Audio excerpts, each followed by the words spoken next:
Magandang araw mga kaibigan. Bigyan natin ng reaction, opinion itong post ni Grace Honey Igbo. Sabi niya, "What is this? Just a story?" Professor Malo Tikia. Yan. Pinost dito yung statement ni Professor Malo Tikia. Para bagang sinisingil niya ang kanyang BFF. Si Auntie Claire, best friend forever daw niya si Auntie Claire. Yung utang, utang, pangako ba, may pinangako ni Auntie Claire nung nagkasagutan sila sa isang TV hosting. Hanggang ngayon, wala pa yung pangako. Di ba? Pangako parang utang. BFF, sabi ni Professor Malo. 10 araw na. I think this was posted 2 days ago. So, 12 days na ngayon. 10 araw na nakakaraan. Wala pa rin ang promise. Promeso mong listahan na nakasuhan ng mga ghost projects. Ano yon? Kwento lang?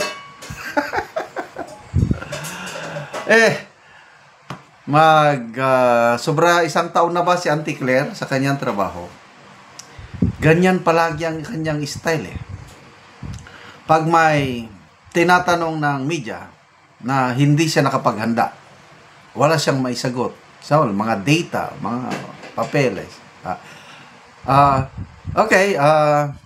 Wala akong data sa ngayon. Hihilingin ko yung mga data na yan at bibigyan ko kayo.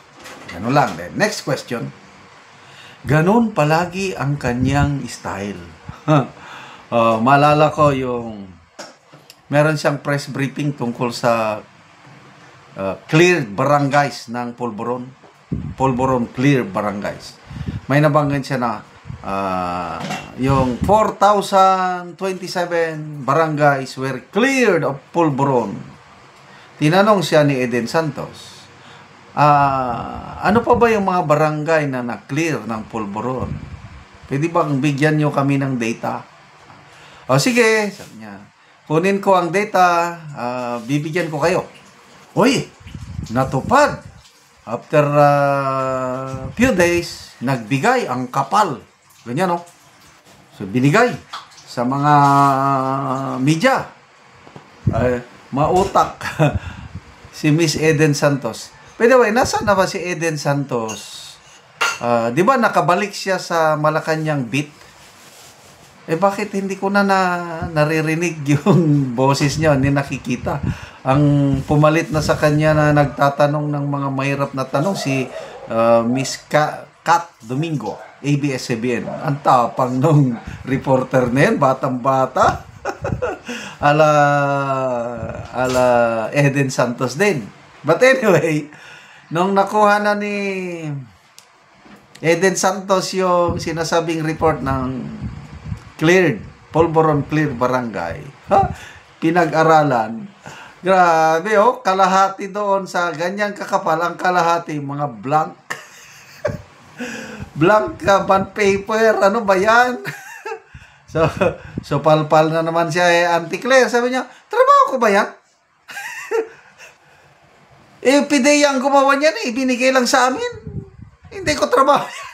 Grabing palusot.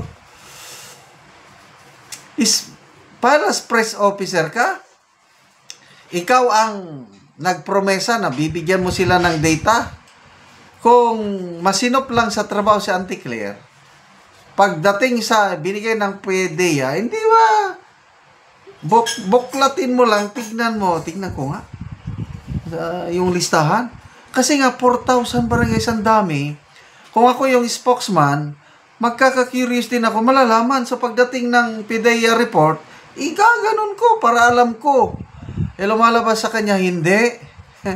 Pagdating, sige, bigyan nyo. Hindi niya natinignan yung sinabit ng PDEA. Kaya ngayon, napahiya na naman siya. Ganyan po ang style ni Auntie Claire natin. Kaya tinawag siya ni former AS Bersamin na huwag kang maging palingkera. balik tayo sa isyo. Auntie Claire, nasaan na po kayo? Nasaan na yung utang nyo? Na-province nyo yan eh. Na magbibigay kayo ng mga listahan for, if I'm not mistaken, 421 ang identified na ghost projects. Flood control. Ang dami. Nasaan yung listahan? Ako, wala pa rin akong nakikitang listahan. At sa 421 na yun, anong breakdown?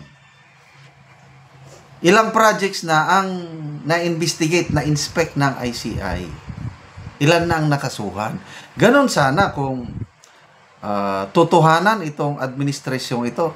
Kung ako yung presidente, akong galit na galit, niloko niyo ako, talagang ipapalo up yan. Hindi ako kukulitin ko ang nasa baba. Nasaan na? Kaya lang, wala eh. Klaro, itong ginagawa nila, pantabon lang. Cosmetics. Para lang ipalabas na may ginagawa sila. Pantabon sa ilang kapalpakan. May mahihintay pa tayo kay Auntie Claire na listahan ng mga ghost projects. Yung kanyang naipromise o utang kay BFF niya. Wala na eh, nakalimutan na eh. Huwag na tayong umasa. Sa ngayon, na-miss nyo na ba si Auntie Claire? Kasi ilang araw na eh, mag-iisang linggo na ata. Hindi naman siya humaharap sa media. Ang Pangulong Marcos naman ang mga kababayan, ito, magre-report na naman ako. Ayun, bigla siyang naging seryoso. Nung una, hindi naman niya ginagawa yun. Yung araw-araw na haharap sa tao. Nagpapadala siya ng video.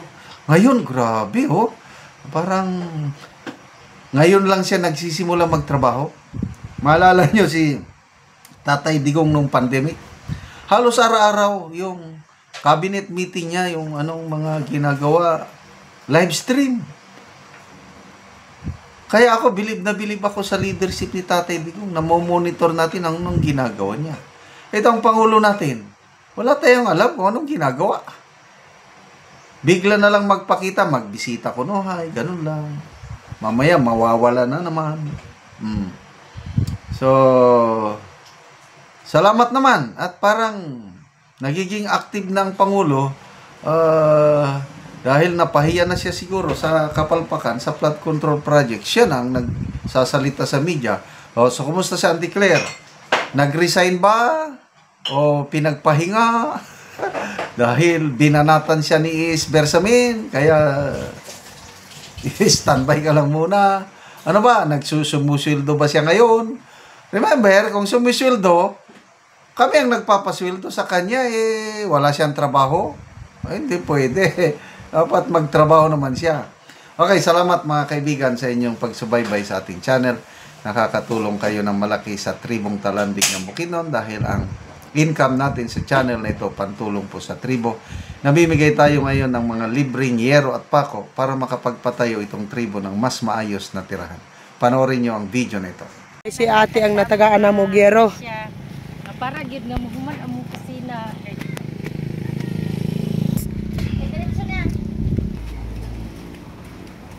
Ug mo ni ang balay ni ate sa tagaan na mo gero. Muna ni ang balay ni ate Muna ni ang iyang mga atop sa natagaan na mo gero. So mga silupin lang. So naay tubig nga naputos. Po nga pang inom pero namigripo pag ulan. Ingani gini siya permente. Nani gid inom kahimtang. Ingani among kahimtang busad ako kay magpasalamat sa Ginoo. Nga naay nihatag sa amo ang katabang gihapon dako kay tabang gyud. So kuha na gid kayo og tubig. Sa ilang atop nga silupin lang ang ilang atop. Pila ni katuig before? Or naman siguro na mag 5 years. Ngani ra. So sulod sa kuha na 4 na katuig hapit na mag 5 sa paganto silang ate sa ilang balay nga tulo lang. Dahon. Na mga dahon na. Okay, naara. Gripo na gripo. Kunin ka kasalod pag ulan. Kasi nagahapon nga ulan, asamot.